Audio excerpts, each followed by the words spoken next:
Muito bom dia, meus irmãos, graça e paz da parte do nosso Senhor e Salvador, Jesus Cristo. Mais um domingo, pela graça de Deus, juntos como igreja. Já ouvimos uma bela mensagem agora de manhã da nossa igreja de Volta Redonda. Agora nós estamos nos preparando para ouvir mais do Senhor através da nossa EBD, a Escola Bíblica Dominical.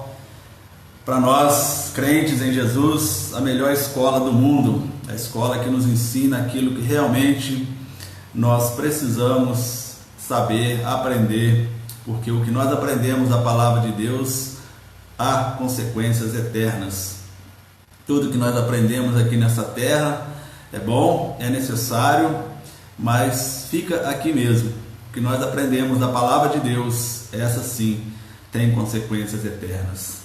Quero convidar os irmãos que oremos para pedir a Ele que nos direcione, ao Senhor nosso Deus, para um perfeito entendimento dessa lição, uma boa lição, irmãos, bem propícia para o tempo que nós estamos passando. Será muito eficaz para nós, para o nosso crescimento espiritual, para a nossa vida espiritual. E eu creio que ao terminar essa lição nós sairemos ainda mais fortalecidos, sabedores nós que Jesus sempre deve ser o centro de todas as coisas. Então vamos orar. Deus nosso Pai, em nome do Senhor Jesus, queremos agradecer ao Senhor por mais um dia, por mais esse domingo, dia do Senhor, Pai. Obrigado, Deus, pela noite de sono que o Senhor nos concedeu, pelo despertar de mais uma manhã, onde a Tua palavra nos ensina que as Tuas misericórdias se renovam, Deus. Pai, obrigado, Senhor, que tem cuidado de nós, apesar de nós, Pai, das nossas falhas, das nossas iniquidades, dos nossos pecados. O Senhor nunca nos abandona, muito pelo contrário, o Senhor está sempre conosco, nos orientando, nos ajudando, nos abençoando, Pai. Peço, Deus, que abençoe a todos os irmãos que estão aqui conosco neste culto, nesta EBD, Pai, que a Tua presença esteja lá na casa de cada um, levando a Tua paz, o Teu amor, a Tua graça, as Tuas misericórdias, Pai. Obrigado, Deus, pelo privilégio de poder aprender da palavra do Senhor. Obrigado pelo privilégio de poder ser direcionado pela Tua bendita palavra, Deus. E nós só temos que lhe render graças, Deus. Muito, muito obrigado, Pai. Hoje nós iremos estudar a lição 11 da revista A Vida de Paulo. Uma boa lição que estamos tendo todos os domingos, Pai. E hoje não será diferente. Uma lição importante para o tempo que estamos passando, onde nós somos levados a tantas coisas que o mundo nos oferece, mas que nós possamos continuar firmados, Deus, na nossa fé em Cristo, naquilo que o Senhor tem a nos ensinar, Deus. Louvado seja o nome do Senhor. É assim que oramos, Deus, em nome do Senhor Jesus. Amém. Amém. Um bom dia para a nossa irmã Márcia, para a nossa irmã Ana Clécia, o irmão Evandro, família, a irmã Nali também, a irmã Tânia, o irmão João, a irmã Fernanda Botelho, a irmã Quitéria. A nossa irmã Claudineia está aí conosco também. Que Deus continue abençoando a vida dos irmãos. Aqueles que eu ainda não consegui visualizar, tem aí também o nosso bom dia. Que a graça do Senhor Jesus esteja com todos nós. Se você tiver aí, meus irmãos, a revista, a lição 11 da revista A Vida de Paulo, hoje o título, Uma Contracultura no Mundo Perdido. Uma contracultura no mundo perdido.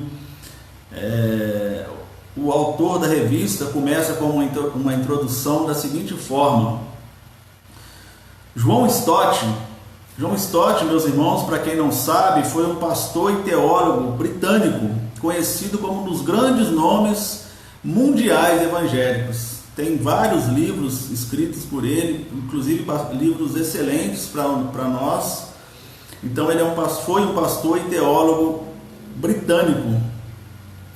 Então ele diz o seguinte, em alguns dos seus livros ele fala: ele chamou o evangelho de contracultura segundo ele, os cristãos devem viver em oposição à cultura do mundo.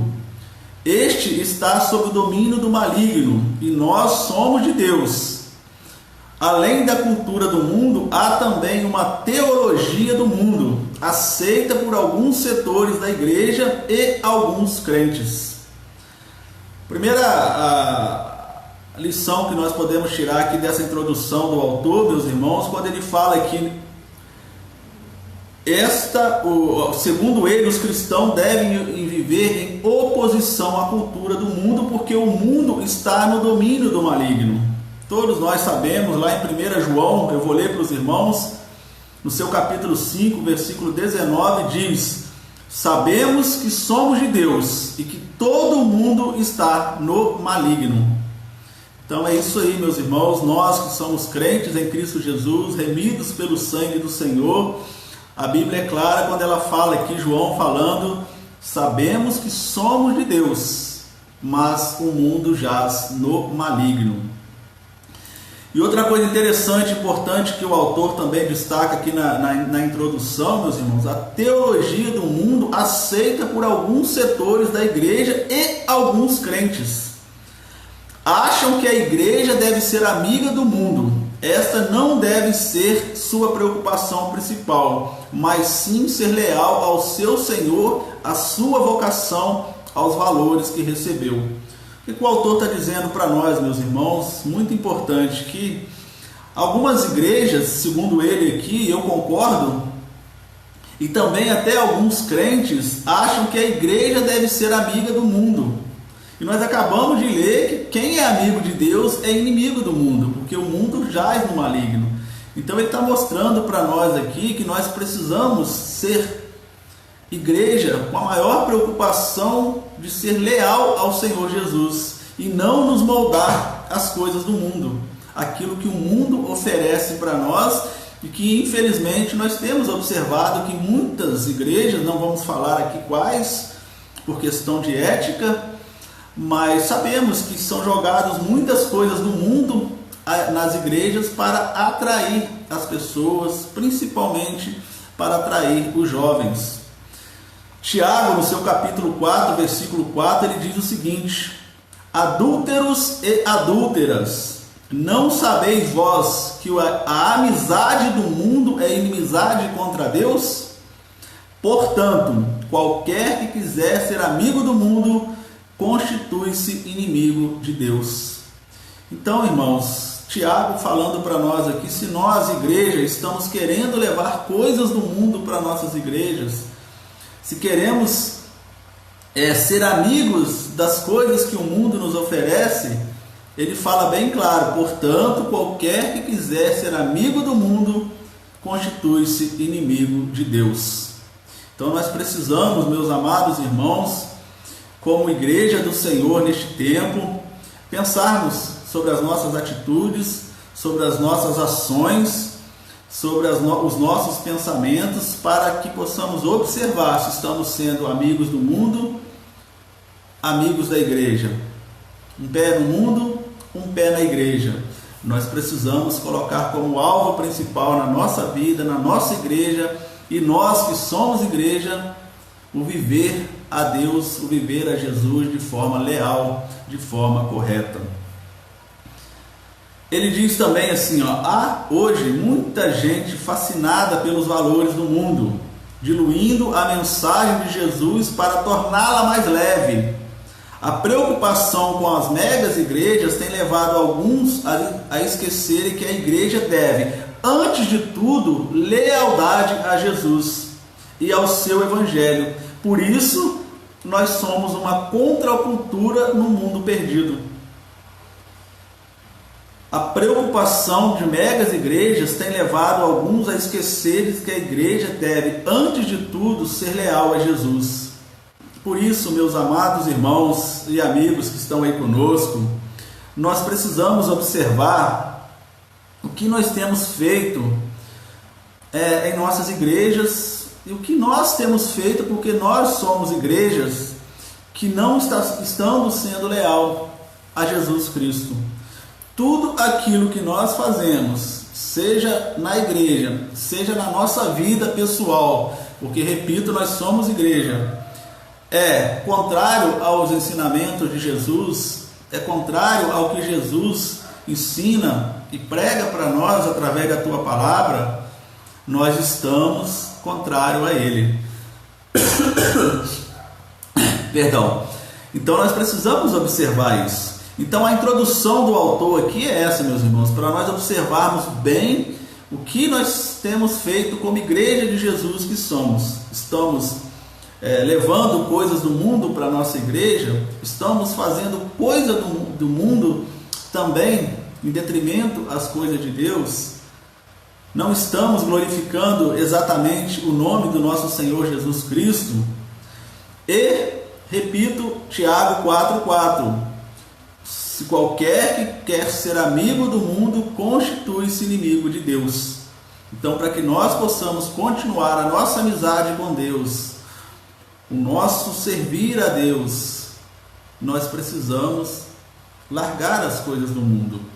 Não podemos levar coisas do mundo para a nossa igreja, meus amados irmãos, porque podemos sim encher as nossas igrejas, encher de pessoas, mas talvez de coração vazio, e talvez até Cristo nem esteja lá, porque aonde há coisas do mundo, aonde há coisas que o mundo tem influenciado, Jesus não se faz presente. Quero dar um bom dia para o irmão Domingos, que acabou de chegar, a irmã Amália também está assistindo conosco, a irmã Cristiane, que Deus continue abençoando os irmãos, creio que o irmão Robson também está aí, que Deus abençoe os irmãos. Então essa foi a introdução do autor, meus amados irmãos. O ponto 1 que ele separa para nós, ele já coloca justamente o ponto de partida. Qual é o ponto de partida? E ele destaca justamente o texto de Romanos, capítulo 12, versículo 1 e 2, que nós conhecemos bem, mas muitas vezes nós não praticamos. Conhecemos, cremos, mas às vezes nós não praticamos. Romanos capítulo 1, versículo 1 e 2: rogo-vos, pois, irmãos, pela compaixão de Deus, que apresenteis o vosso corpo em sacrifício vivo, santo e agradável a Deus, que é o vosso culto racional. Não vos conformeis com este mundo, mas transformai-vos pela renovação do vosso entendimento, para que experimenteis qual seja a boa, perfeita e agradável vontade de Deus.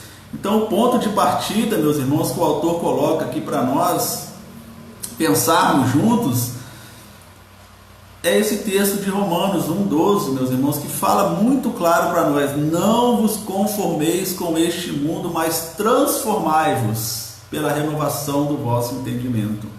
É missão nossa nesse tempo atual, meus irmãos, mostrar para o mundo que nós lemos ali que jaz no maligno, que faz tantas coisas contrárias ao que Deus ensina para nós. Nós precisamos mostrar para eles que com Cristo é diferente. Aquele que está em Cristo faz coisa diferente, age de forma diferente, pensa de forma diferente, fala de forma diferente. E o autor diz assim, Paulo trata de ética no versículo 12:1, que é o que nós acabamos de ler aqui. Começa com o pois, por isso que ele fala: pois, irmãos, rogo-vos, pois, irmãos, pela compaixão de Deus, que apresenteis o vosso corpo. Então ele começa com pois, que significa o grego uma partícula conclusiva com o sentido de portanto, ou seja, rogo-vos, portanto, irmãos. Então é uma partícula conclusiva que nós estamos concluindo, falando para as pessoas, afirmando para que nós apresentemos a Deus o nosso corpo como um sacrifício vivo, santo e agradável a Deus. Isso é de fundamental importância, meus irmãos, quando nós vamos às nossas igrejas, quando nós estamos cultuando o nosso Deus, e nesse tempo nós estamos cultuando Ele de forma online. Nós precisamos lembrar desse versículo, que apresenteis o vosso corpo em sacrifício vivo, santo e agradável a Deus, para que Ele se agrade daquilo que nós estamos fazendo, daquilo que nós estamos praticando. Ele ainda continua assim, primeiro a teologia, ou seja, o credo, depois a ética, a conduta. O que uma pessoa crê afeta sua maneira de ser. O seguidor de Jesus não vive como o mundo sem Jesus vive. Olha que diferença, meus amados irmãos.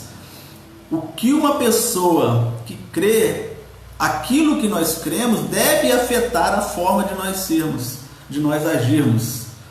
Se não estiver afetando, alguma coisa está errada. Nós precisamos rever os nossos conceitos.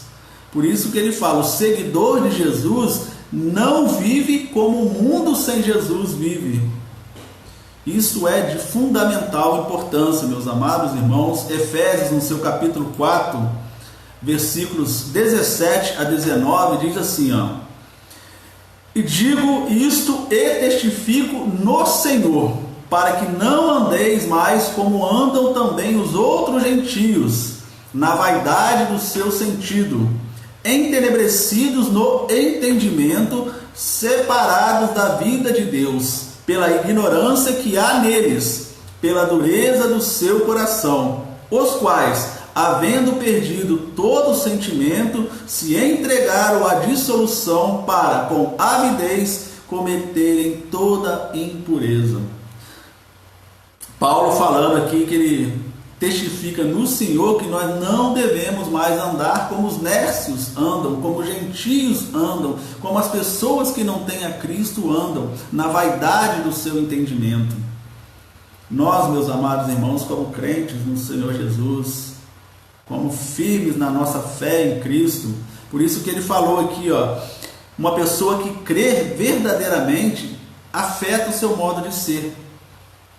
Se nós que cremos em Jesus, se nós colocamos Jesus como centro da nossa vida, não podemos compactuar com as coisas que o mundo nos oferece, com as coisas que os gentios fazem, com as coisas que as pessoas que não conhecem a Cristo ainda fazem. Mesmo que seja, talvez, no seio da nossa família, meus irmãos, todos nós temos familiares que ainda não entregaram a sua vida a Jesus. E muitas vezes eles praticam coisas que o mundo oferece porque eles ainda não conhecem a verdade do Senhor. Eles ainda não conhecem aquilo que Jesus fez por eles, por nós, por toda a humanidade. Mas nós precisamos ser luz naquele lugar, nós precisamos ser luz naquela família, para que eles possam observar a diferença que é um cristão que realmente vive sobre a orientação de Jesus e as pessoas que vivem ainda sem o conhecimento de Jesus. Por isso que ele falou lá no versículo 2, de Romanos 12, não vos conformeis, que significa não devemos tomar formas do mundo. Eu achei interessante ele falar aqui, o cristão não é massa de bolo que toma a forma de onde é posta. Ele é do Senhor, na igreja, na casa e no mundo. Ele se nega a ser moldado pelos padrões do mundo. Será que eu e os irmãos, nós, igreja, somos como bolo, meu irmão? Como massa de bolo que vai sendo formado de acordo com o que a pessoa queira? Ele diz aqui, nós, os cristãos, somos do Senhor, tanto na igreja, na casa, no mundo, aonde for, nós precisamos mostrar que nós somos de Cristo. Eu gosto muito de falar que ser crente na igreja, meus amados irmãos, é muito fácil. Ali todos nós estamos unidos na mesma fé em Cristo, no mesmo objetivo, mas ser crente no mundo é uma coisa totalmente diferente.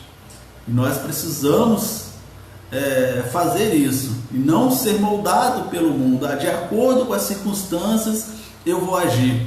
Se eu estou lá no meio das pessoas que bebem, que fumam, que praticam coisas erradas, Mesmo que eu não faça isso, mas eu estou lá no meio deles, compactuando com aquilo ali, contando aquelas piadas e tantas outras coisas mais. Não, eu preciso me posicionar como crente em Jesus Cristo, como seguidor de Jesus, a não me moldar aquelas coisas, para que as pessoas possam ver a diferença de um cristão. E aí eu repito aquela passagem que nós lemos: quem é amigo do mundo é inimigo de Deus. E eu creio que nem eu, nem os irmãos queremos ser inimigo de Deus, jamais. Nós precisamos continuar na nossa caminhada com Deus, porque as coisas estão chegando ao seu fim, meus amados irmãos. Nós temos visto aí, os sinais estão sendo evidentes. Esse ano de 2020 tem mostrado tantas coisas para nós que temos que ligar o sinal de alerta. O que nós temos feito? Se Jesus voltar hoje, será que eu estou preparado para ir embora com Ele? Precisamos pensar nisso, com certeza. O autor continua falando assim, o cristão deu toda a vida a Cristo, física, mental, emocional e espiritual. Por isso sua mente deve ser transformada. Transformai-vos metamorfose, de onde metamorfoste, né, que significa metamorfose, que é passar para outro estágio. É a lagarta que se transforma em borboleta. Até um tempo atrás nós pregamos sobre isso lá na nossa congregação, aonde nós precisamos ser como a lagarta que se transforma numa linda borboleta. Assim somos nós, que éramos pecadores, falhos, cheios de iniquidades, mas quando encontramos a Cristo verdadeiramente, nós fomos transformados numa bela borboleta, transformados em cristãos verdadeiros, para a glória do nosso Deus. Então, meus amados irmãos, o cristão, quando eu e você levantamos a nossa mão para Cristo, quando eu e você entregamos a nossa vida a Cristo, ela tem que ser total, física, mental, emocional, espiritual. Não adianta eu dar somente uma parte da minha vida a Deus. Não adianta eu dar apenas uma parte de um tempo para Deus. Deus nos quer integralmente, 100%. Aquilo que nós pensamos, aquilo que nós fazemos, aquilo que nós falamos, tem que ser para glorificar o nome de Deus. Aquele versículo que bem conhecido nosso, onde fala-se, né? Quer comais, quer bebais, ou façais qualquer outra coisa, fazei tudo para a glória de Deus. Então está aqui o primeiro ponto, meus irmãos, eis o ponto de partida. Cremos em Jesus, assumimos o compromisso de uma vida santa, a ética segue a fé. Quem crê rompeu com o passado. O crente em Jesus não é massa de manobra, ele ousa nadar contra a correnteza. É isso mesmo, meus irmãos, nós ousamos nadar contra a correnteza. Se o mundo todo está indo para lá, que não conhece a Jesus, nós precisamos ir ao contrário, é nadar contra a correnteza mesmo, não é deixar ser levado como a onda nos leve para onde você quiser nos levar. Não, nós, em crentes em Cristo Jesus, nós precisamos assumir o compromisso desta vida diferente, desta vida santa. É o que ele fala aqui, o autor: a ética segue a fé. Quem crê rompeu com o passado, e não somos massa de manobra. A nossa única regra de fé e conduta tem que ser a palavra de Deus, porque é ela que vai nos orientar, é ela que vai nos mostrar o que devemos fazer. Não podemos jamais ser moldados ao mundo, assim como nós estamos observando. Então o ponto 1 foi esse, meus irmãos, o ponto de partida: não vos conformeis com este mundo, mas transformai-vos pela renovação da nossa fé. Nós precisamos, como diz aqui o autor, quem crê rompeu com o passado. O crente em Jesus não é massa de manobra.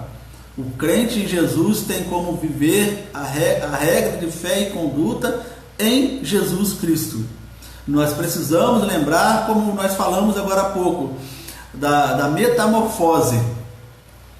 Saímos de uma lagarta feia com os nossos pecados, com as nossas falhas, com os nossos erros, para uma linda borboleta transformada por Jesus Cristo em verdadeiros cristãos para a glória do nosso Deus.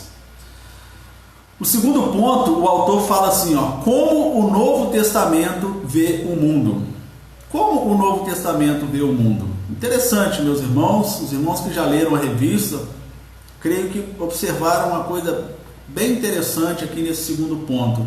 O autor começa dizendo o seguinte: precisamos recuperar a visão bíblica da vida. Muitos crentes são moldados pela mídia e têm uma visão romântica do mundo. Outros o amam. A igreja contemporânea é mundana. Até os critérios para se avaliar uma igreja são mundanos. Até os critérios para se avaliar uma igreja são mundanos e não bíblicos. A arquitetura do templo, o volume de entrada, o nível social dos membros, o critério, meus amados irmãos, deve ser quanto de Cristo ela exibe no mundo. Então vamos dar uma paradinha aqui para nós pensarmos juntos sobre o que o autor está falando para nós aqui, meus amados irmãos. A igreja contemporânea, segundo o autor, e eu concordo, a maioria, não são todas, óbvio, é mundana. Os critérios para se avaliar uma igreja são mais mundanos do que bíblicos.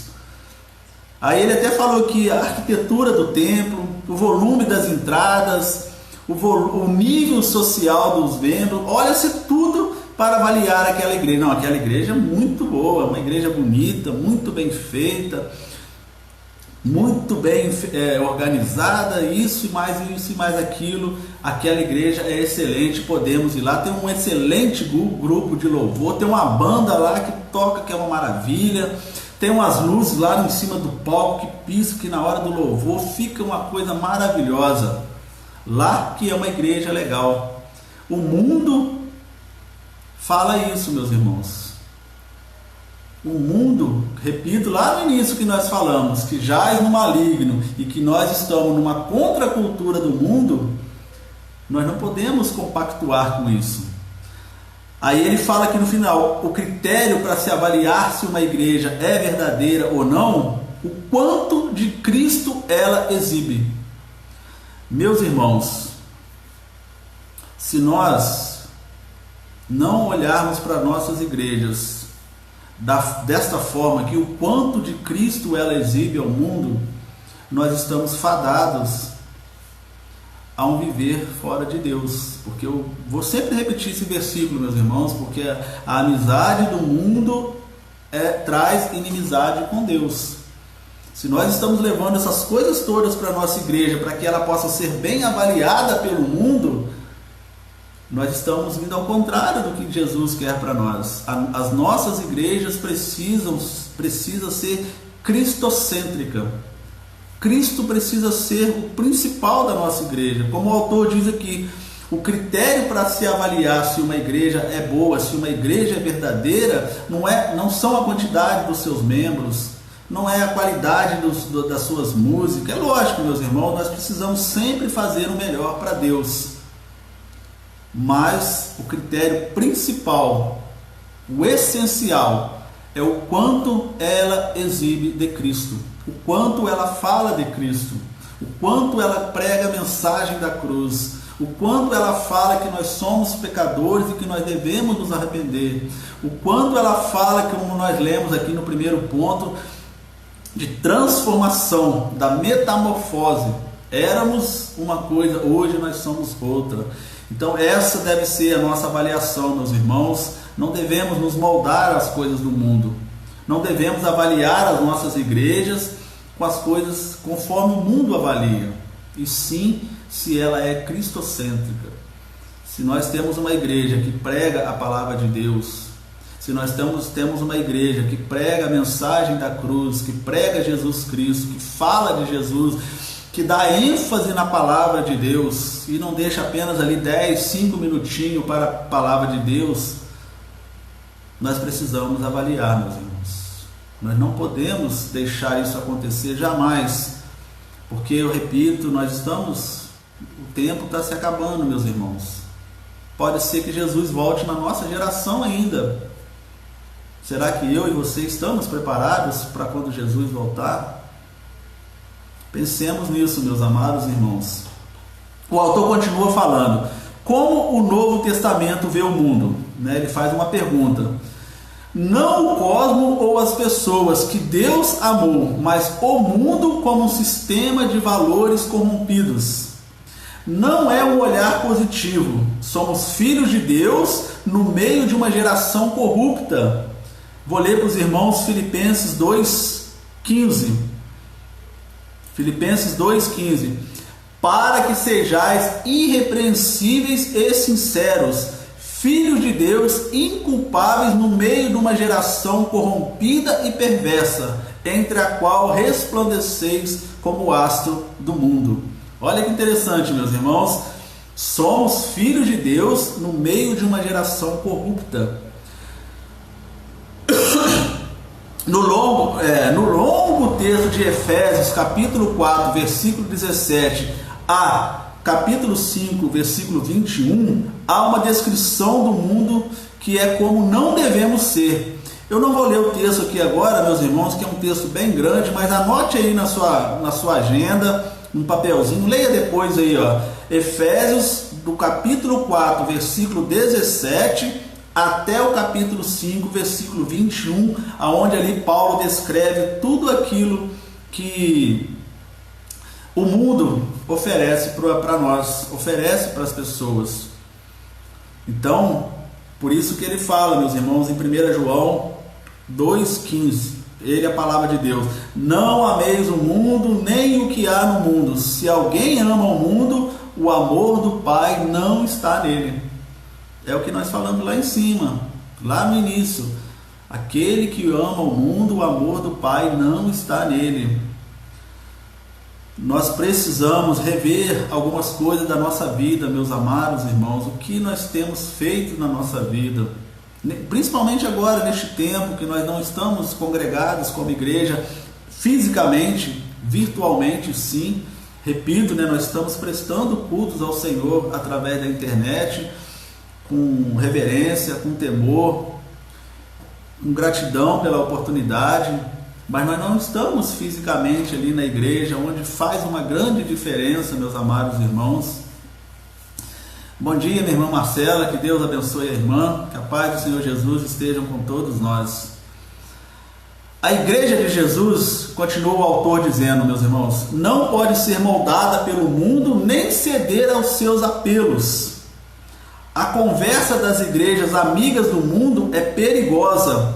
Não devemos ser beligerantes nem nos julgarmos superiores. Eu confesso aos irmãos que eu nunca tinha ouvido essa palavra, beligerantes. Mas eu fui pesquisar, para a gente colocar aqui. Beligerante é um indivíduo, um grupo, um país ou uma entidade que age de maneira hostil, como num combate, como numa guerra, alguma coisa assim. Então, quando o autor fala que nós não devemos ser beligerantes nem julgarmos superiores, o que ele está dizendo para a gente? Nós precisamos sim mostrar que nós somos diferentes, que nós somos de Cristo, que nós somos embaixadores de Cristo, mas com amor, com carinho, com dedicação, não guerreando, não combatendo, não brigando, muito pelo contrário, meus irmãos, e nem julgarmos superiores, mas sim saber que as pessoas, muitas, a maioria, meus irmãos, fazem ainda as coisas que o mundo oferece por desconhecimento da palavra de Deus. Talvez até não é por maldade, algumas sim, algumas conhecem, fazem para te atacar, para te falar, enfim, mas são poucas. A maioria é porque realmente não conhece a verdade de Deus, e a responsabilidade é nossa de mostrar para eles a verdade do Senhor. Como diz lá em Gênesis capítulo 17, Deus falando para Abraão, né? Aí, anda em minha presença e ser perfeito. Nós precisamos buscar isso, meus irmãos. Aqui nessa terra nós não chegaremos à perfeição, mas nós estamos num processo de santificação. Nós precisamos buscar isso dia após dia. Se ontem eu fui de um jeito, hoje eu preciso buscar ser melhor do que ontem, amanhã ser melhor do que hoje, e assim sucessivamente, sempre tendo como nossa regra de fé e conduta a palavra de Deus. Aí eu repito o título da nossa revista, uma contracultura do mundo. Nós precisamos viver assim, meus irmãos.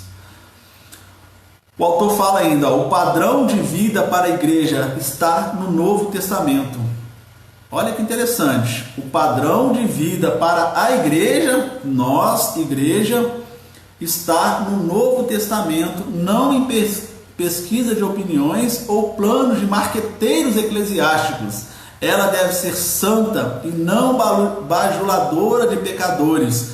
Paulo diz que é assim que devemos viver. Olha que interessante, meus irmãos. Vamos pensar juntos aqui.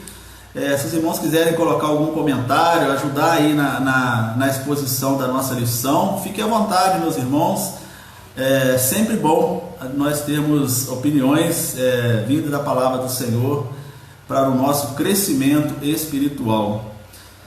Mas eu gostei muito dessa fala aqui quando ele diz, meus irmãos, o padrão de vida para a igreja no Novo Testamento não está em pesquisa de opinião ou em planos de marqueteiros eclesiásticos. Os irmãos acreditam que tem igrejas que contratam marqueteiros para melhor,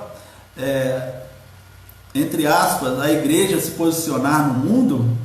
Como que ela deve agir, como que ela deve fazer? Tratam-se pessoas que se formaram em marketing e muitas vezes totalmente fora das coisas de Deus, para impulsionar aquela igreja. O que aquela igreja, um marqueteiro vai mostrar, o que ela precisa fazer, quais as ações que ela precisa tomar, quais são as propagandas que ela precisa fazer, o que ela precisa atrair para a sua igreja, para que o povo vá.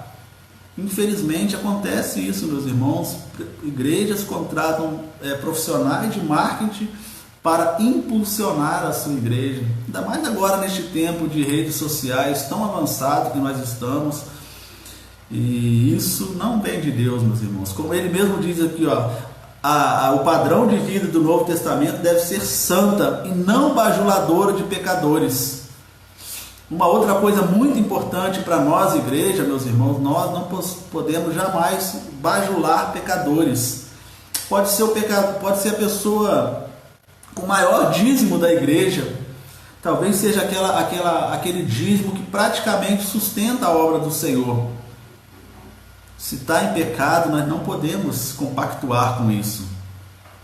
Se por acaso, algum motivo, aquela pessoa sair e não ter o dízimo dela mais, tenha dúvida que Deus vai levantar outros, que a obra é dele, não é nossa. Mas nós não podemos compactuar, bajular pecadores, saber que as pessoas estão em pecados dentro da igreja e não, mas ela é uma pessoa boa, ela é uma boa dizimista, ela é isso, é aquilo. Não, nós precisamos combater isso.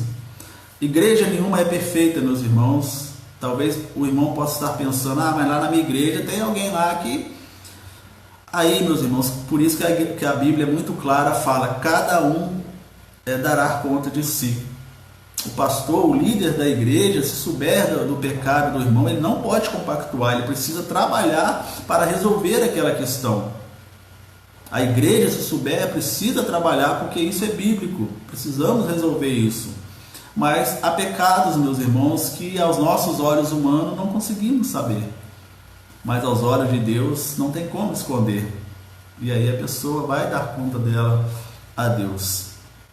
Então é assim que Paulo, meus irmãos, fala que nós devemos viver. E eu vou ler para os irmãos Colossenses capítulo 1, versículos 10 a 12, diz o seguinte: para que possais andar dignamente diante do Senhor, agradando-lhe em tudo, frutificando em toda boa obra e crescendo no conhecimento de Deus, corroborados em toda a fortaleza, segundo a força da sua glória, em toda paciência e longanimidade, com gozo, dando graças ao Pai, que nos fez idôneos para participar da herança dos santos na luz. Então aqui Paulo está falando isso para nós, irmão, que nós devemos andar dignamente diante do Senhor, agradando-lhe em tudo. Quer comais, quer bebais ou façais qualquer outra coisa, faça tudo para a glória de Deus. Por isso que nós, igreja, temos a grande responsabilidade, meus irmãos, de buscar fazer aquilo que agrada ao Senhor Jesus. Por isso Paulo fala, andar dignamente e agradando-lhe em tudo e frutificando em toda boa obra e crescendo no conhecimento de Deus. Então nós encerramos aqui o segundo ponto, meus irmãos, como o Novo Testamento vê o mundo. Então o Novo Testamento vê o mundo, como eu digo aqui, não em pesquisas de opiniões, em planos de marqueteiros, mas ela deve ser santa, ela deve ser pautada na palavra de Deus, pautada nos ensinamentos da palavra de Deus. Não, repito, compactuando com as coisas erradas, com as coisas que o mundo oferece. O ponto 3, o autor diz assim, a santidade ela é moral, não litúrgica. E ele diz assim, no judaísmo a santidade era litúrgica, expressava-se por ritos. No evangelho é moral. Ser santo não é adotar posturas no culto, é ter uma moral sadia. A santidade se liga ao caráter. Há uma série de declarações de Paulo que podem ser chamadas de éreis e sois. Elas mostram o que éramos antes da conversão e o que somos agora, depois de nossa conversão. Então, irmãos, o autor de início está falando aqui nesse ponto 3, que a nossa santidade ela tem que ser moral, não litúrgica. Não eu querer parecer uma coisa e não ser. Somente querer demonstrar aquilo. Como ele fala aqui, que lá no judaísmo ela se expressava por ritos. Ou seja, eu preciso fazer isso, eu preciso fazer aquilo, eu devo fazer aquilo, mas somente para cumprir um ritual, para cumprir uma ordenança. Se alguém mandasse fazer alguma coisa errada, contrária ao Senhor, a pessoa fazia, porque estava lá na liturgia, estava no ritual deles. O nosso evangelho verdadeiro ele tem que ser moral, meus irmãos. Tem que ser aquilo que a palavra de Deus ensina. Se nós temos um líder espiritual, um pastor, um líder que nos orienta a fazer coisas que não está na palavra de Deus, com muito carinho, muito cuidado, nós devemos falar. Eu não vou compactuar com essas coisas porque não é de Deus. Deus não se agrada disso. Então nós precisamos ver o que é isso. Por isso que ele falou aqui que Paulo faz uma série de declarações do que nós éramos e do que nós somos depois da nossa conversão. Pense um pouquinho aí comigo, meu irmão, meu querido amigo que está aí conosco. Você que já entregou a sua vida a Cristo, que você era uma coisa, hoje você é outra. O que você fazia antes de conhecer a Cristo e o que você ainda faz, o que você faz hoje depois de conhecer a Cristo?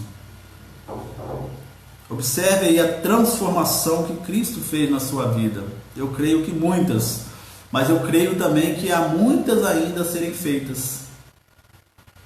Então devemos sempre observar isso. Estamos ainda fazendo coisas do nosso velho homem, da nossa velha natureza pecaminosa, seja no falar, seja no pensar, seja no agir, seja na igreja, seja fora da igreja. Temos feito ainda coisas que fazíamos antes. Precisamos rever isso, meus amados irmãos.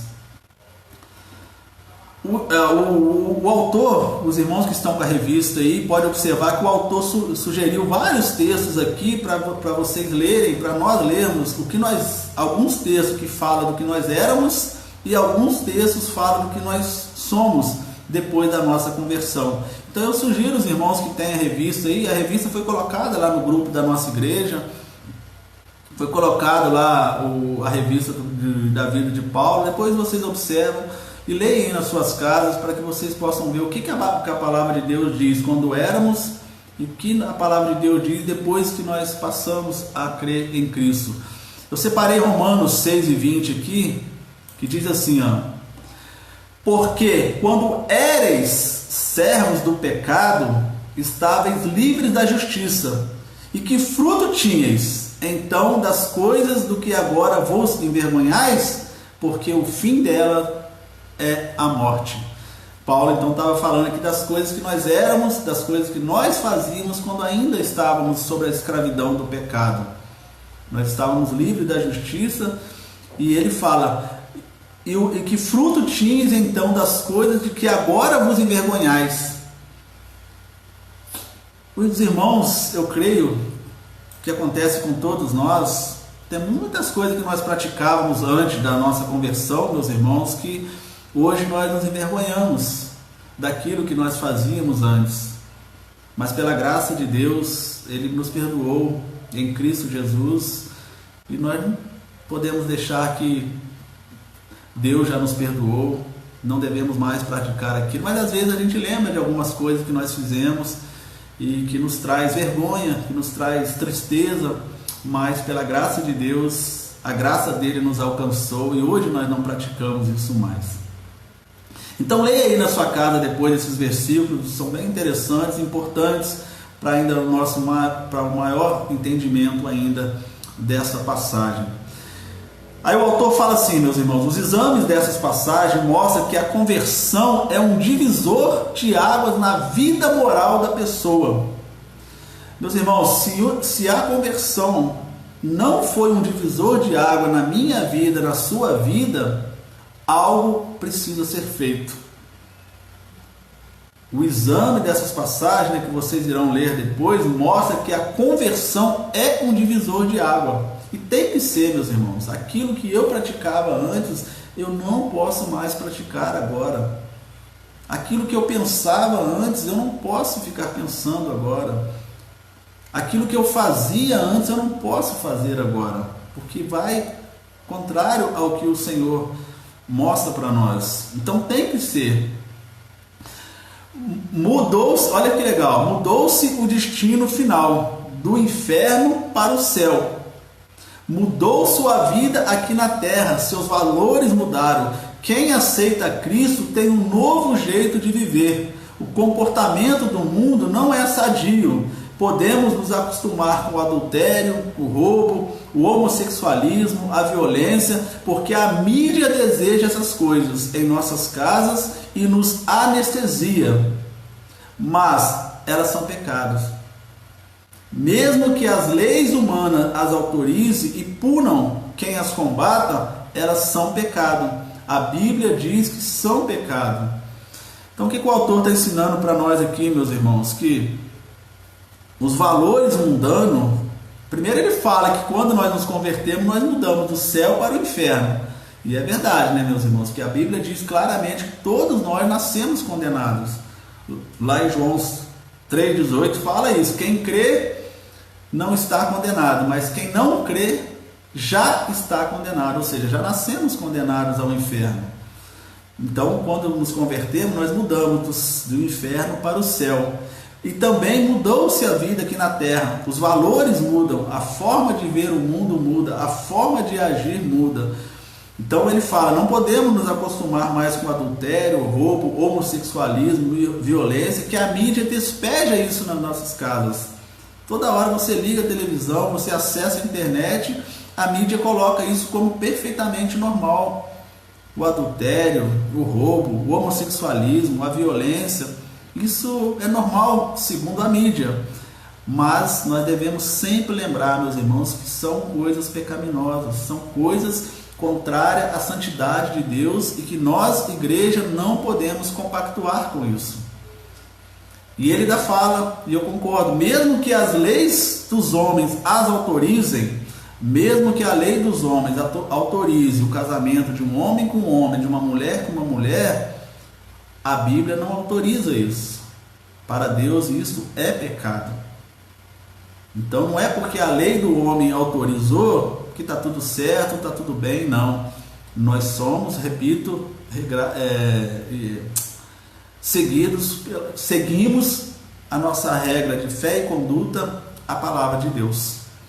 Então não devemos compactuar com isso. Por isso que ele fala, a santidade é moral e não ritual. E não como eu li aqui, litúrgica, melhor dizendo. Então é moral, meus irmãos. É aquilo que a palavra de Deus nos ensina. É aquilo que a Bíblia nos mostra. E para finalizar, meus irmãos, o ponto 4, ele fala, a santidade é relacional, não mística. A santidade é relacional, não mística.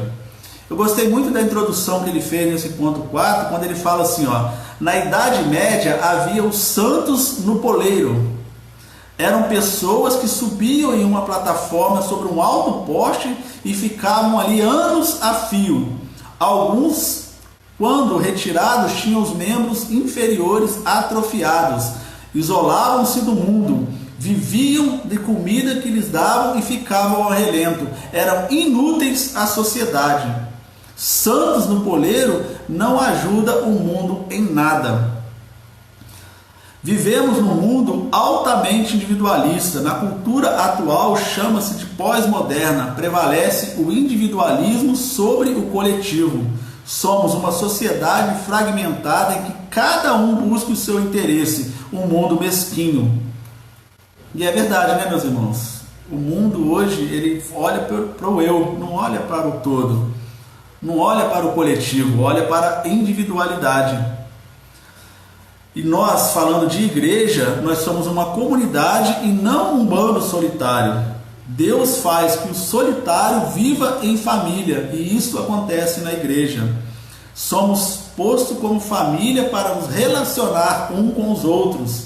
Na igreja nos agrupamos como pessoas para exercitarmos a fé, aprendermos uns dos outros, aperfeiçoarmos uns aos outros e recebemos forças para viver no mundo. Vivemos em grupo, exercemos a fé em grupo e vivemos no mundo como cristãos. A vida cristã não é vida no poleiro, mas bondade nas relações. Então a vida cristã, meus irmãos, nós igrejas, nós não podemos jamais viver de forma individual. Como o autor fala, nós somos um agrupamento de pessoas, exercitamos a mesma fé e aprendemos um com os outros. Vivemos em grupos. Como cristão, uma vida não é uma vida no poleiro, como ele disse, que as pessoas subiam lá nos postes e ficavam lá sozinhos, isolados do mundo. Se alguém levasse comida lá para eles, eles comiam. Se não levasse, eles ficavam lá.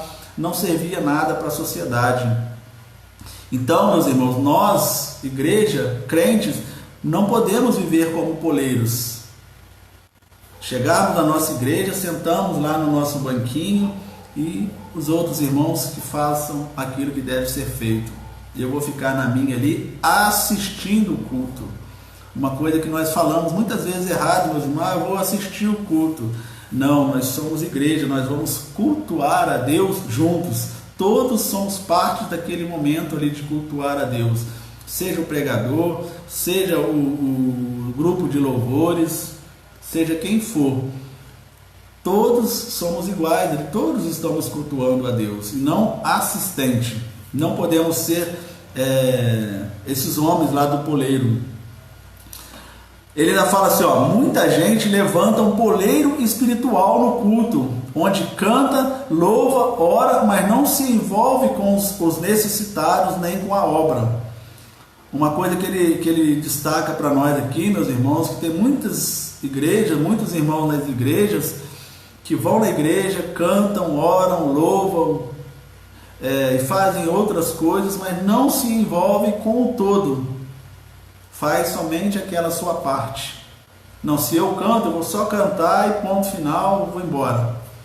Ou eu vou lá para trás, vou lá bater um papinho lá, vou conversar. E outra coisa que ele chama a atenção é que não se envolve com os necessitados.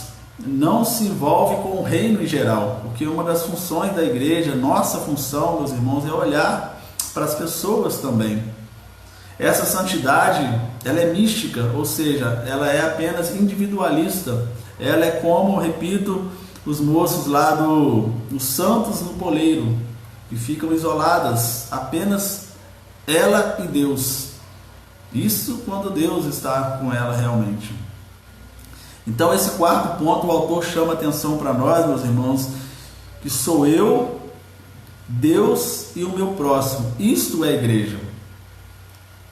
Que possamos sempre lembrar disso, meus irmãos. Igreja somos eu, você e Deus. Não podemos viver isolados, não podemos fazer as coisas isoladas. Nós precisamos buscar sempre a santidade relacional e não uma santidade mística, né? Que é aquilo que ele fala lá, que trabalha-se isolado, que fazem as coisas isoladas, fazem somente aquilo que manda fazer, isso quando fazem. Não, nós precisamos entender que igreja que vai uma contracultura do mundo, eu, você, Deus, todos formamos uma igreja, por isso nós somos chamados de corpo de Cristo, cada um com a sua função, cada um membros diferentes que formam-se um todo, que formam-se a igreja de Jesus. Ele finaliza assim o quarto ponto. Quando saímos do culto, fortalecidos pela comunhão com Deus e com os irmãos, vamos ao mundo testemunhar a nossa fé. O caráter cristão, prova da nossa fé, se vê em nossas relações. Aquilo que nós, igreja, fazemos depois também que acaba o nosso culto, irmãos. Aquilo que eu disse lá no início, ser crente dentro da igreja, ele é muito fácil. Mas precisamos ser crente fora da igreja, quando nos relacionamos com outras pessoas que não é crente, as pessoas que são do mundo. O caráter cristão, prova da nossa fé, se vê em nossas relações, se vê em nossas atitudes, se vê em nossa forma de viver fora da igreja, não somente dentro da igreja. Então, meus irmãos, aqui o autor termina essa lição, e aí eu vou repetir rapidinho os 4 pontos, para que fique bem fortalecido na nossa mente. Nós, igreja, somos uma contracultura no mundo perdido, e sabemos que o mundo realmente está perdido. Então ele colocou aqui o nosso ponto de partida, que não nos conformeis com este mundo, mas transformai-vos pela renovação do vosso entendimento. Este é o ponto de partida. Não podemos deixar sermos moldados pelas coisas do mundo. O segundo ponto, ele fala como o Novo Testamento vê o mundo, como o cristão realmente deve ver o mundo, que não devemos, como ele mesmo diz aqui, aceitar as coisas que o mundo faz, né, com pesquisa de opinião, com marqueteiros eclesiásticos, tantas outras coisas que levam-se para o mundo, mas esquece realmente que a igreja tem que ser cristocêntrica, tem que falar de Cristo. No terceiro ponto, ele falou que a santidade tem que ser moral e não litúrgica, ou seja, não é uma santidade com ritos, que eu posso fazer aquilo, que eu posso fazer aquilo, que eu devo fazer aquilo. Não, nós precisamos viver uma santidade moral, uma santidade ética, aquilo que nós éramos e aquilo que nós passamos a ser depois de Cristo. Não podemos nos moldar, repito, ao mundo. Precisamos ter realmente uma vida transformada. Aquele que está em Cristo, nova criatura é. Isso é muito importante. E o quarto ponto, ele falou para nós que a santidade ela é relacional e não mística. Eu não posso chegar na igreja e viver no isolamento. Eu não posso querer ser igreja e viver no isolamento. Nós vivemos e somos uma igreja, um corpo com cada um dos seus membros. Cada um fazendo a sua parte, mas juntando o todo. Uma equipe realmente em prol da obra de Cristo e não por vontades individuais, vontades individualistas. Então essas foram as 4 lições e o autor coloca aqui para pensar e agir. Primeiro, não estamos em guerra com o mundo, mas não devemos amá-lo ou cortejá-lo. O nosso amor é Deus. Devemos lembrar disso, meus irmãos. Nós não estamos em guerra. Como Jesus falou, não quero que os tire do mundo, mas que os livre do mal. Então nós não estamos em guerra. Nós não devemos ser beligerantes, como é que chama lá? Beligerantes. Nós não devemos ser essas pessoas que são pessoas hostis, arrogantes, que só levam coisas erradas. Nós devemos ser amáveis, nós devemos ser pessoas que realmente levem Cristo com todo amor e com todo carinho para as pessoas. Então, não devemos cortejá-lo, mas nós devemos tratá-lo com amor e levar a verdade de Cristo para eles. O segundo ponto, ele fala: a solidariedade é uma das marcas da fé cristã. Sem ela, há apenas conversa oca. A santidade não são palavras, são atitudes e gestos. É o que o mundo precisa ver. Então, quando eu e você falamos que somos igreja, falamos que cremos em Cristo Jesus, nós precisamos demonstrar isso com as nossas atitudes. A solidariedade é uma marca da fé cristã. Sem ela, há apenas conversa oca. É aquilo que o autor explicou para nós, que nós vivemos em um grupo, nós precisamos uns dos outros e nós precisamos levar para as outras pessoas que também precisam o amor de Cristo, ou uma ação social, ou tantas outras coisas para a glória de Deus. E finalmente ele faz uma pergunta, que ele deixa uma pergunta para mim e para você: o que você tem feito para demonstrar solidariedade? O que você tem feito para demonstrar o amor de Cristo para com as pessoas que te cercam, para seus vizinhos, seus familiares, para a própria igreja de Jesus? Então, meus irmãos, está aí a lição de hoje.